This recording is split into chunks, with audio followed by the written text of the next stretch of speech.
Hello నేస్తాలు, అందరూ ఎలా ఉన్నారు? ఇవాళ ఒక మంచి కథతో మీ ముందుకొచ్చా. ఒక చిన్న గ్రామంలో బుజ్జి అనే అందమైన అమ్మాయి ఉండేది. ఆమెకి తన బామ్మతో సరదాగా కాలం గడపడం అంటే చాలా ఇష్టం. బామ్మ ఇంటి వెనక ఒక చిన్న పందిరి ఉండేది. అక్కడ ఆవులు, గొర్రెలు, మేకలు, ముద్దుగా కూసే కోళ్ళు కూడా ఉండేవి. అందరిలో కోయిల అనే కోడి చాలా అరవడం వల్ల ప్రత్యేకంగా నిలిచింది. ప్రతి ఉదయం అది అరుస్తూ ఊళ్ళనంతా లేపేది. ఇంకా నిద్రలో ఉన్న గొర్రెలు, ఎద్దులు కూడా లేసేవి. ఒకరోజు బుజ్జి బామ్మని ఇలా అడిగింది, బామ్మ, కోయిల ఎందుకు అంత అరుస్తోంది? అప్పుడు బామ్మ నవ్వుతూ చెప్పింది, ఆమె రాత్రివేళ ఊరిలో తిరిగి గాడిద చెవిలో తేనె పోస్తుంది అవునా బామ్మ, నిజమా? అని బుజ్జి ఆశ్చర్యపోతుంది. అమ్మో నిజం, మా ఊరి మ్యాజిక్ కోడి అది.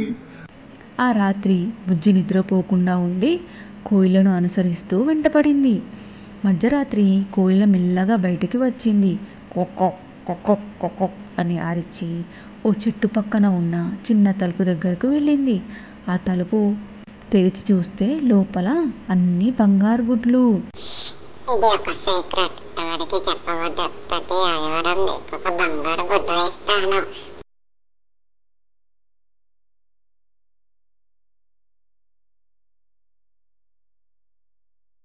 బుజ్జి తల ఊపింది, కానీ రహస్యాన్ని తట్టుకోలేక ఊరంతా చెప్పేసింది.